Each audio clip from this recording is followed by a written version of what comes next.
and welcome to a brand new episode here on Britain's Farm. Busy little day today. Before the rain comes, hopefully, we'll get the grass cut and we'll also get it tedded and hopefully baled as well. As I say, before the rain comes, we're just nipping over to the animal place where the sheep are and the beef cows. We've got the sheep need some feed, so we'll just go over there and feed them. We've got 2 bales in the sheep shed already, so we just literally need to put them on the trough, and then that's that done, as I say. And then we're going to crack on with some grass cutting today, and hope we'll get as much done as we can. I don't know whether to cut a field, ted a field, row the field, and then sort of go on then to the next one, or what to do. Just because it does, as I say, it talks of rain, but I mean that rain might not be until later on this evening, so I don't know what to do for the best, to be fair.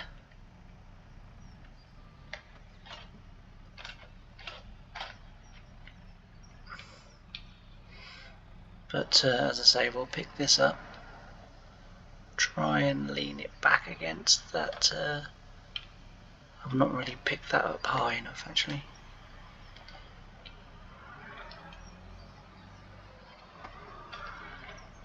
Just try and pick it up from there, try and level the forks off a bit, just put it down a little bit. There we go, that's better. It's a very, very tight shed, this is.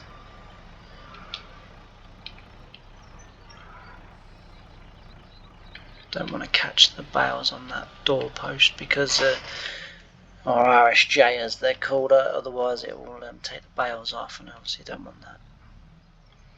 Because then we're just going to be chasing bales around the yard, and I haven't really got time for that. As I say, this does need doing though, because we need our wool production to remain high.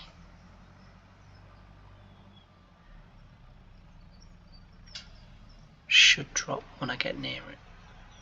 There we go. Let's just have a look. 16,800 should be enough. Let's just check that in the animals, just to make sure, because as I say, I don't want to be coming up and down here too long. We're quite a bit short of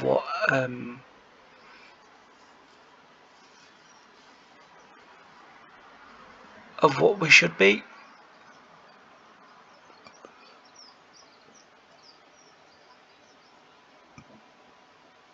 Yeah, we'll leave that for now. Like I say, when I'm a little bit less busy, pardon me, I'll come back and fill that up full. But as I say, I want to get the grass cut. I want to get this bit done here just to my left, and then I want to get our big one done. That'll be the last time that one is done, because I'm going to plough that up then, and that's going to become a cropping field.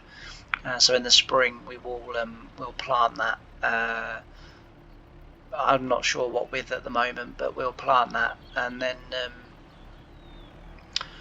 then we will start taking some money off that. As you all know that watch this series regular, so that the field to my left at the moment is where the new farm's going.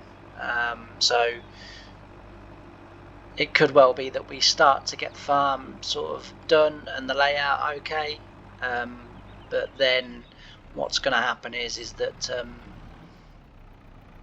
we're probably going to more than likely run out of money. We need to hire I'm going to try again with the excavator, because the excavator with the Terra farm on this map doesn't work properly. I don't know why. So anyone, as I say, anyone that watches this series regularly or every day or whatever will know that round here. So the reason why I put the new road in was because of this bit here. Originally I chose it because I thought, oh, it'll make a really good video, was filling this in. So this bit here is obviously quite a nasty dip. And I thought I'd make a really good video one, you know, like in the winter, of us filling this in and making this road smooth and level. That was my idea. But for whatever reason, when I got the excavator here, it made this side extremely high, but it made this side extremely low, and it just wouldn't level off. And I consider myself sort of okay with Terraform. I'm not too bad at it, and I couldn't figure it out. So then I thought, well, okay, well, I'll just try with the in-game thing, with the in-game editor, and just try and select the level option with the brush, and then just brush over it, and it will just make everything level. But it did exactly the same thing. It piled it up really high that side, but made like a huge, great big dip this side, and I don't know why. But I will give it one last go with that, because I would like to do Terraform. There's going to be quite a bit of Terraform coming up actually on the new save that I'm going to start.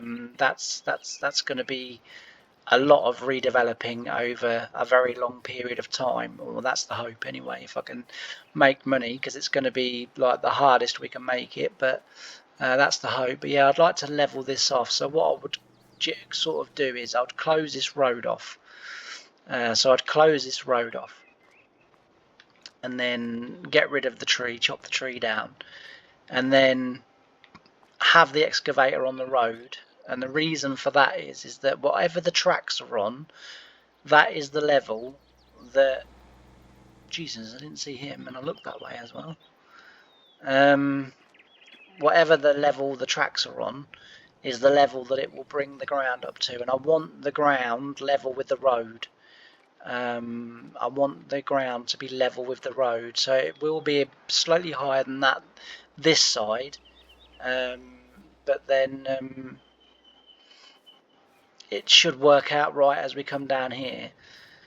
So that's the plan, and all best laid plans and all of that. But anyway, we are wasting valuable cutting time here, so we'll jump into the tractor and we will get ourselves cutting, because as I say, I want to get, at the very least, I want to get this off and baled. And what we'll do is we'll I think we're going to keep all of the hay that we make. So even off my fields, we're going to keep the hay. Normally, I would sell my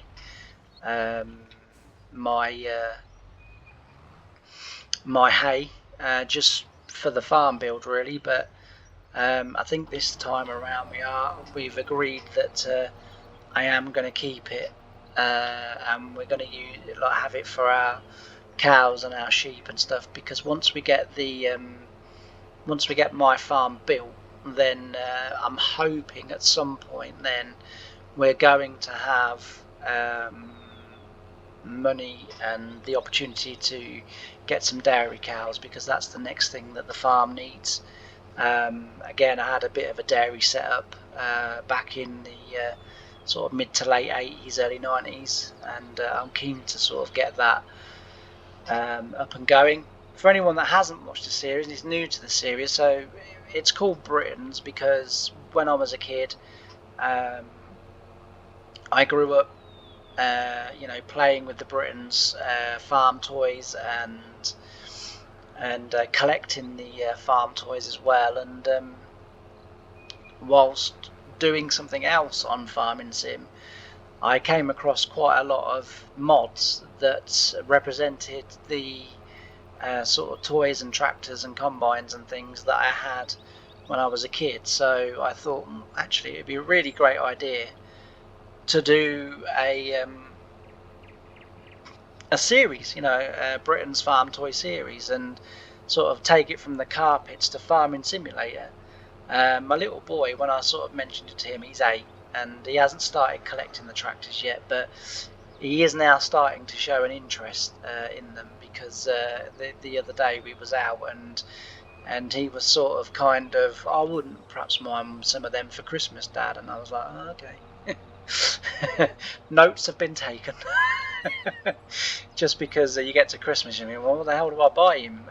So yeah, he's just starting to show an interest. He's had an interest sort of all along, because he's seen my tractors that I've still got today, and all that I've got today really is sort of limited edition stuff really, and stuff that I've driven in real life. So I've got the sort of models to the tractors and different things that I've driven in real life, and he's very much interested in them. But yeah, up until now, he hasn't really never sort of mentioned them, and I've sort of not pushed anything on him. It's up to him. It's his choice, isn't that so?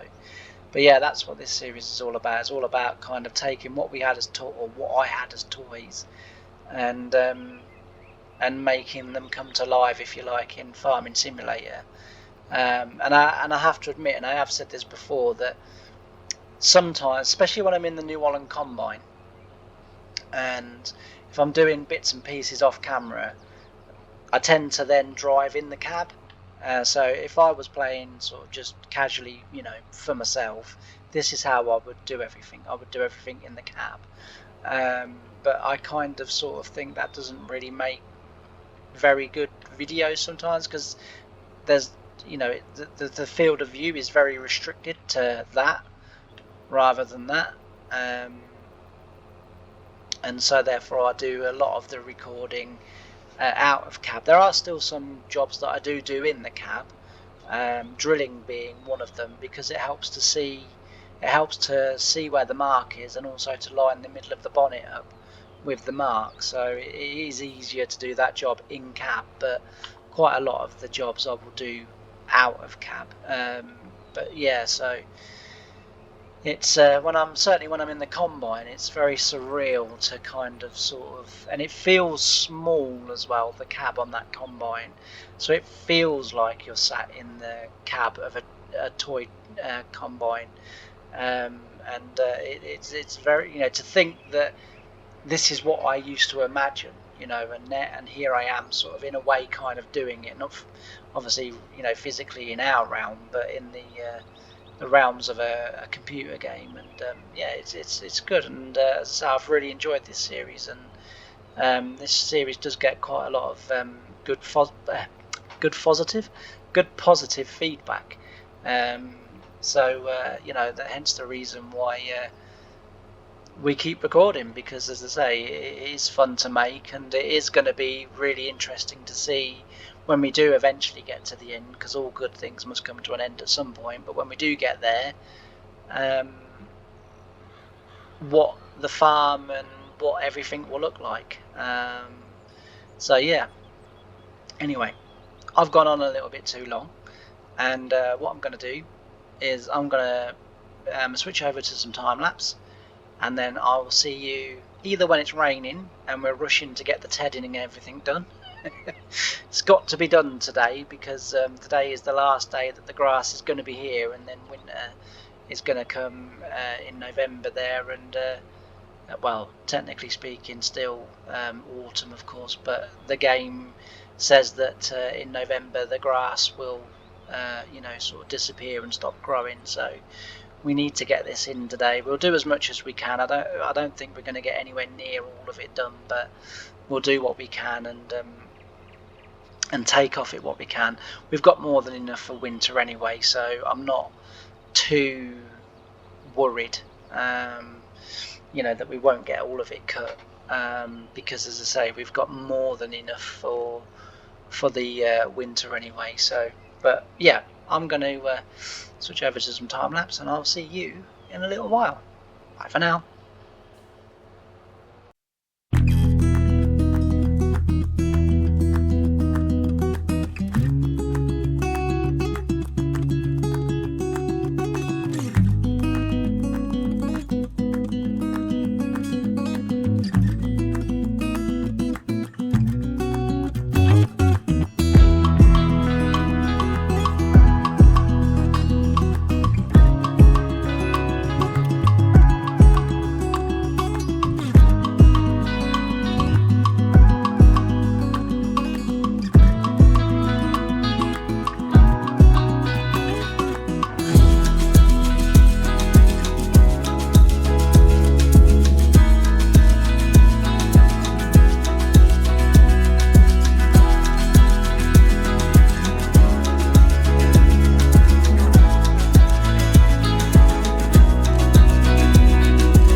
I'm back.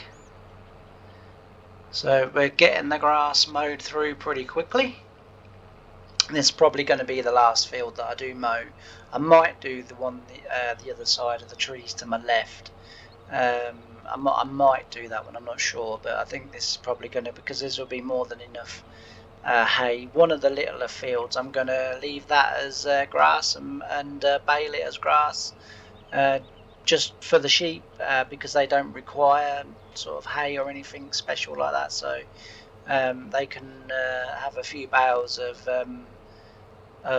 grass to themselves, and as I say, that they'll manage on that quite comfortably. But yeah, all in all, I'm pretty pleased with the way mowing's gone, and we will of course excuse me, we will get this done, and then we've got to get it tedded and then rowed, although to be fair, our tedder is a tedder and it rows at the same time, so we're not going to be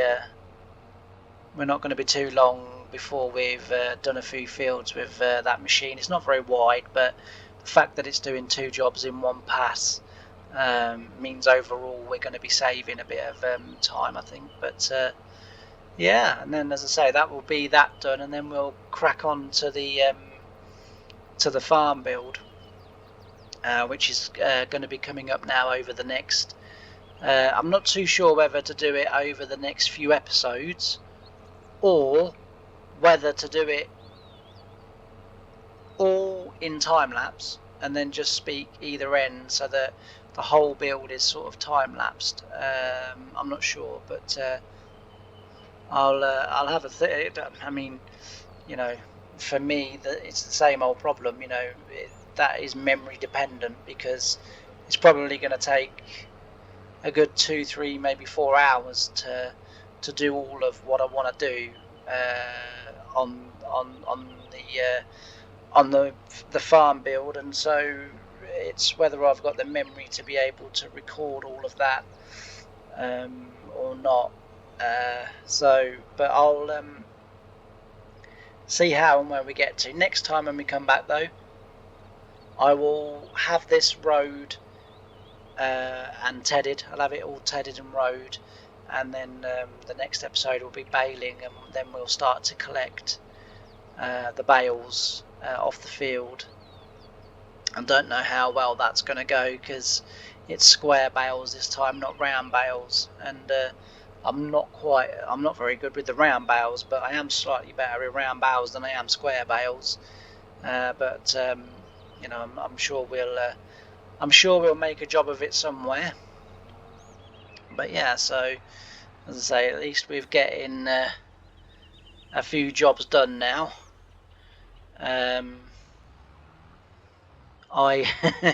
In the first field, I thought I remembered this mower being one that would change sides, and that's why I sort of started going up and down, and then realised that it only folded in, it didn't go all the way across the other side, so I made a little bit of a hooboo there. But yeah, once I realised that it didn't, then just go back to doing it the way that you would do it in real life, which is just round and round. I mean, some farmers would just run a breed through the middle of the field and then cut either side of it. I tended not to like to do that. Don't get me wrong, I didn't cut grass very often on the farm that I worked, because that would have been the dairy team's obviously job. That they did all that sort of stuff. But again, if someone was ill or on holiday or whatever, and they were a little bit short, or they were busy doing something else, then because I was sort of generally ploughing all the time, it did mean that I was a bit flexible, and I could sort of move off somewhere else and then just go back to my ploughing. I mean, as long as I didn't get sort of ridiculously behind, then it was never too much of an issue. But if I did, happy days, because I'd be earning lots of money, because I'd be working till late into the night trying to catch up. So either way, it didn't bother me. But it used to bother the missus a little bit. Used to ring her up in the afternoon. Don't know what time I'm going to be home. And she'd be like, why? And I'm like, ploughing, sorry. And she's like, oh, I thought we'd go to the cinema tonight. Yeah, you go. I'm driving my cat, I'm alright. And then sometimes she'd go, okay, I'll come over, I'll get Dad to bring me over, because she didn't drive. And she'd be like, okay, I'll get Dad to bring me over. So she'd come and sit with me for the evening. Usually worked till about midnight, one in the morning, ploughing, and then just to get caught up a bit, because like this time of year, I would usually be ploughing ahead of. So I'd be ploughing sort of behind the collie or lettuce rigs or whatever it was that they were harvesting, but in front of the planters as they would come in through again. So literally as they were going off the fields, I was ploughing behind them, and I tried to keep myself roughly 2 fields behind them if I could. Just that way it kept everyone moving, because as soon as I stop, everyone else has to stop. So that was sort of tended to be how I did it. Or how the farm and me try to work it out. But yeah, I say because I was ploughing sort of pretty much most of the year, and I don't like blowing my own trumpet. I don't like bigging myself up because yeah, I just don't. But ploughing was something that I was very good at, and a lot of the other jobs, because of my heart condition, were quite physical, and sometimes I used to really struggle doing them. And so the first farm that I worked on, they didn't really get my heart condition. They were a small family farm. You would have thought that they would have been the ones more relaxed about it, but no, it sort of a lot of the times, the boss would sort of say, are you sure you're well enough to, even work, let alone anything else, whereas the second farm that I went on, 3 or 4 times bigger than that farm, way more pressure, way more stress, way more sort of kind of a need to get everything done. And they were brilliant. They were like, this is what we'd like you to do today. Go and try it. If you can't do it, it's not a problem. I've got some other jobs that you should be able to do. And then that was sort of when I kind of first joined, and then probably after about, I don't know, a month, they were like, we've got the perfect job for you. And as I say, they bought me a Challenger, because when I went there, I was on the arable side of the farm, but all my work involved wheeled tractors, so I was carting, anything and everything basically, and then one day I say Adrian just came to me and he said, I've got the perfect job for you.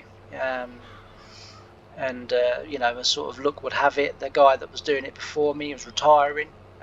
He'd had enough, and he was retiring, and they said, what we're going to do is we'll go with you to get a new tractor, we'll start again, new tractor, new plough, new sort of everything, and then that you can make that your that's your job, that's what you do. And yeah, that was the reason why really I was kind of sort of the main ploughman on the farm. But also it did, as Adrian said, it was a decision made easier because you're actually really good at it. Sometimes I used to drive with the GPS on ploughing, sometimes I used to just do it freehand. And the best compliment I ever received was Adrian come into the field and saying, car GPS really does make a difference, doesn't it? And then he came into my tractor and goes, well, you haven't even got GPS turned on. I said, yeah, I know. I said, I'm doing this. And he just said, well, I'll take my hat off to you. He said, like, I thought the GPS was doing it, and I said, no, I'm doing it. So that was the sort of the best compliment I could ever be paid. And I was sort of really proud of that. My uncle was a ploughman for A.H. Worths, and he loved it. My granddad was a ploughman. Sort of told you before about how I used to sit on the crawler with my granddad on the little track Marshall 95, going up and down the field. And he was a ploughman, as I say. And then when I got to the second farm,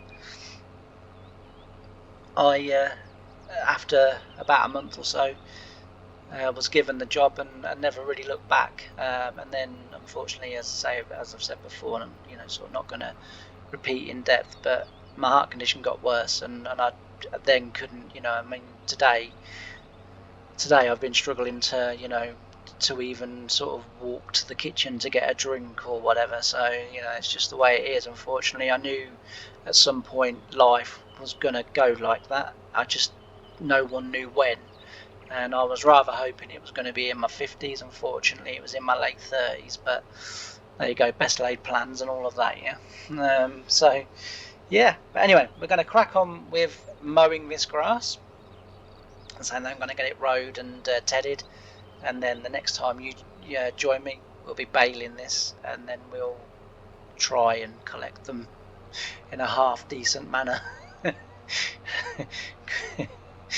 I'm not looking forward to that bit, but yeah, that's what we'll do. And then, as I say, although to be fair, actually, collecting them is not that difficult because I have got an auto stack bale fork, so it's not too bad, because it's the stacking them that I have the trouble with. Not picking them up, I can sort of spike them and pick them up no problem at all, but I'm not very good at the stacking business. So I have sort of got that little bit of assistance in baling. But anyway, if you've liked this comment, this wasn't a comment, this was a video. If you've liked this video, please don't forget to like, comment and subscribe. It really does help my channel. Thank you to everyone who's done so before. Also, as well, feel free to share Facebook, TikTok, Twitter, X, or whatever it's called now, wherever it is that you can share videos. I'm not very social media minded, so don't really know what I'm talking about here, but just share them anyway. And yeah, all that's left for me to say is thanks ever so much for joining me on this episode. I've really enjoyed having your company, and I look forward to seeing you again next time. Bye for now.